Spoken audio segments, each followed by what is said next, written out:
Hello friends, मग मजेत आहात ना सगळे? दुधी भोपळ्याचा हलवा केलाय का?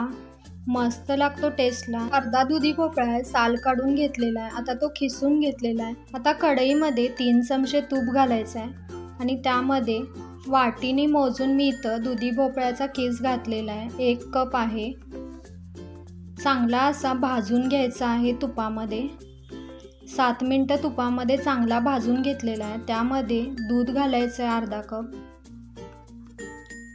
पिजल एवढं दूध घालायचं. हे पण 7 मिनिटं चांगलं भाजून घ्यायचं आहे. 7 मिनिटं झालेले आहेत. बघू शकता तुम्ही, दूध पूर्ण त्यात मुरलेलं आहे. खवा आपोआपच तयार होतो त्यात हलवून हलवून.